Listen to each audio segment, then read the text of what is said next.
Hello friends, welcome to promo breakdown channel. आप सभी के फेवरेट चैनल कलर्स टीवी के one of the most popular serial Ram Bhavan के आज का लास्ट एपिसोड आ चुका है। लास्ट एपिसोड में हमें यही दिखाया जा रहा है कि ओम के बड़े भाई गायत्री को निकालने के लिए कहते हैं घर से और कहते हैं कि चले जाओ तुम गायत्री, तुम ऐसा करती थी मेरे घर में, हमें तो शर्म आ रही है। और जैसे ही गायत्री जाने वाली होती है वैसे ही ईशा रोक लेती है गायत्री को और कहती है कि भाभी कहीं नहीं जाएगी, अगर भाभी जाएगी तो मैं भी साथ में जाऊंगी उनके साथ में। ईशा सभी से कहती है कि अगर बहू गलती करती है तो उन्हें एक भी चांस नहीं मिलता और अगर बेटे गलती करते हैं तो उन्हें बहुत सारा चांस मिलता है, ये तो कहाँ का इंसाफ है।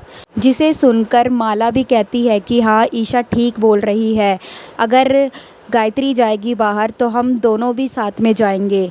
जिसे देखकर ओम की माँ कहती है कि मैं भी घर से बाहर जाऊंगी अगर तीनों बहुओं के साथ में, अगर ये लोग माफ़ नहीं करेंगे तो।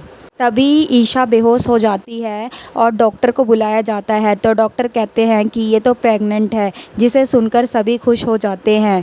तभी गायत्री कहती है कि मैं जा रही हूँ, तो फिर ओम रोक लेता है गायत्री को और कहता है कि अगर आप चली गई तो मैं अपने बच्चों को कैसे सुनाऊंगा जीएम साहिबा की कहानी। जिसे सुनकर गायत्री भी खुश हो जाती है और गायत्री के हस्बैंड भी उसे रोक लेते हैं और कहते हैं कि अगर तुम तैयार हो नए सिरे से ज़िंदगी स्टार्ट करने के लिए तो मैं भी तुम्हारे साथ दूंगा।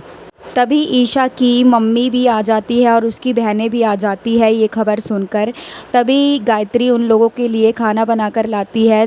गायत्री ईशा की मम्मी से कहती है कि कभी भी मैंने आपसे अच्छे मुंह से बात नहीं किया, लेकिन मैं अब ईशा का पूरा ख्याल रखूंगी उसकी बड़ी बहन बनकर। तभी ईशा की माँ कहती है कि तुमने ये बोला वही हमारे लिए बड़ी बात है।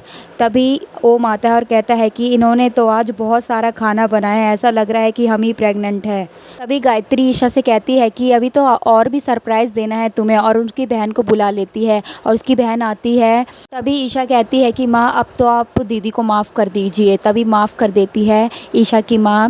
साथ में उसकी बहन की सास भी अब मिली को स्वीकार कर लेती है। तभी गायत्री आती है और उन्हें उनके गहने लौटा देती है और कहती है कि वही गहने हैं जो मैंने चुराए थे, ये आपके गहने हैं। तभी जय आता है और कहता है कि बाबूजी मेरी नौकरी लग गई। दूसरी तरफ गायत्री ओम से कहती है कि ध्रुव की कंपनी में ईशा बिल्कुल पोटेंशियल है, वो बहुत ही मेहनती है, उसे जाना चाहिए। तभी ओम कहता है कि हमें भी बुरा लगा ईशा को उसकी पसंद की जॉब से दूर करके, अभी हम ध्रुव से बात करते हैं। दूसरी तरफ गायत्री ओम की बहन से कहती है कि जाके पढ़ाई करो, ये काम मैं कर लूँगी। तभी गायत्री पैसे देती है ओम को और कहती है कि कॉन्ट्रैक्ट डीलर को जाके दे आओ। उसके बाद सभी फैमिली मिलकर खेलते हैं और खुश रहते हैं। Thanks for watching.